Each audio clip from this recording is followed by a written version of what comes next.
नमस्कार दोस्तों, 12 जून 2025 air India का फ्लाइट 787 AI-171 फ्लाइट अहमदाबाद से लंदन के लिए निकलता है। विमान टेक ऑफ के लगभग 36 सेकंड बाद यानी 1:38 पर मेघानी नगर के मोहल्ले में एक मेडिकल कॉलेज हॉस्टल से जाकर टकरा जाती है। सवारी कितनी चाहिए?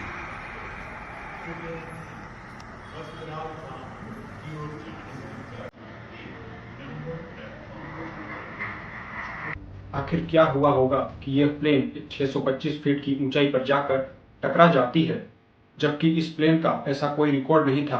क्या इस प्लेन पर कोई टेक्निकल इशू था? आइए आज की इस वीडियो में हम समझते हैं।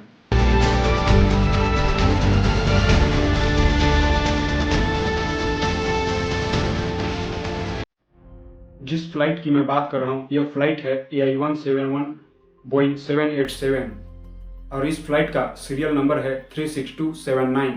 इस फ्लाइट पर कुल 230 यात्री हैं, जिसमें से 217 30 प्लस वाले व्यक्ति, 11 बच्चे और 2 ऐसे बच्चे जिनका 1 साल भी नहीं हुआ है।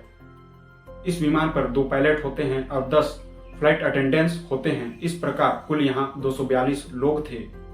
इस फ्लाइट के कैप्टन का नाम सुमित सब्रवाल था, जिसका 8200 घंटे का फ्लाइट एक्सपीरियंस था, जिसमें 4500 घंटे बोइंग 787 यानी इसी फ्लाइट पर थे और इसके को पायलट क्लाइव कुंदर थे, जिन्हें 1100 घंटे का एक्सपीरियंस था। इस फ्लाइट को सरदार वल्लभ भाई इंटरनेशनल एयरपोर्ट से गैटविक इंटरनेशनल एयरपोर्ट पर जाना था, यानी भारत से लंदन जाना था, जिसकी कुल दूरी 6849 किलोमीटर थी और इसे समय लगने थे 9 घंटे 15 मिनट। इस फ्लाइट का टेक ऑफ का समय 1:38 पर होता है और वह उस समय टेक ऑफ करती भी है, पर 625 फीट की ऊंचाई पर जाने के बाद यानी 36 सेकंड बाद यह टकरा जाती है। सवारी कितनी चाहिए?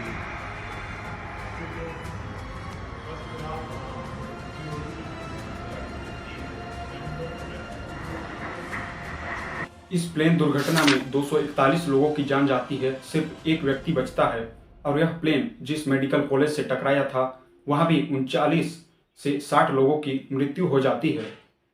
यह दुर्घटना इतनी भयानक होती है कि व्यक्ति के शरीर को भी खोजा नहीं जा सकता था। इसमें सिर्फ एक व्यक्ति बचता है, जिसका नाम विश्वास कुमार रमेश था।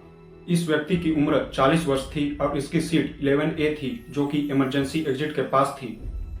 रिपोर्ट के अनुसार इस जगह का स्ट्रक्चर रूप काफी मजबूत माना जाता है। जब यह प्लेन क्रैश की स्थिति में था, तभी विश्वास कुमार रमेश ने अपनी सीट बेल्ट खोली और वह उस जगह से कूद गए।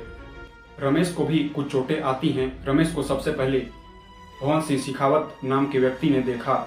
इन्हें बाद में हॉस्पिटल लिया गया और 6 दिन तक हॉस्पिटल में रहने के बाद ये पूरी तरह ठीक हो जाते हैं। पर यहाँ सवाल ये उठता है कि ये प्लेन क्रैश हुआ कैसे। रिपोर्ट के अनुसार इस प्लेन के दोनों इंजन फेल हो गए थे। आमतौर पर दोनों इंजन फेल नहीं होते, पर इस प्लेन के दोनों इंजन ही फेल हो गए थे।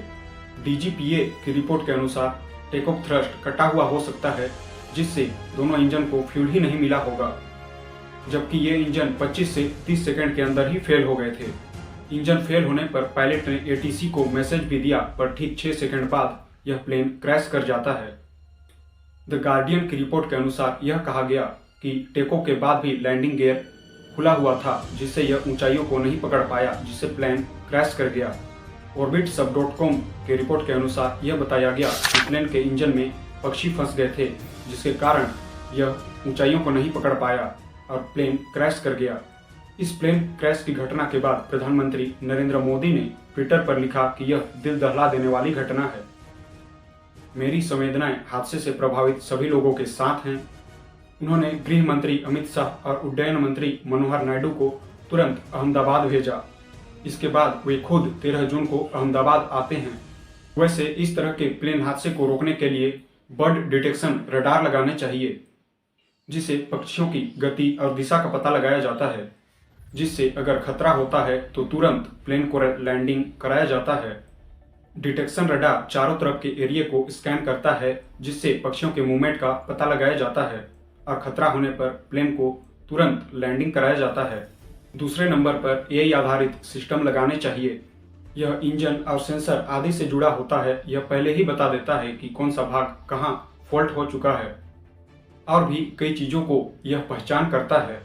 वैसे यह प्लेन हादसा अकेला नहीं है, और भी कई ऐसे प्लेन हादसे हो चुके हैं, जैसे Air India 1344, Air India flight 855 crash, Alliance Air flight 7412, Air India flight 182 और भी ना जाने कई ऐसे हादसे हो चुके हैं। जब क्रैश हुआ और विश्वास कुमार रमेश से पूछा गया कि आप कैसे बचे, तो उन्होंने कहा कि प्लेन की भयानक टक्कर से उसके पास का दरवाजा टूट गया, जिससे वह बाहर निकल सका। उसने बताया कि उसी प्लेन में उसका भाई अजय कुमार रमेश भी बैठा था, पर वह नहीं बच पाया। उम्मीद करते हैं ऐसी प्लेन दुर्घटनाएं दोबारा ना हो। धन्यवाद।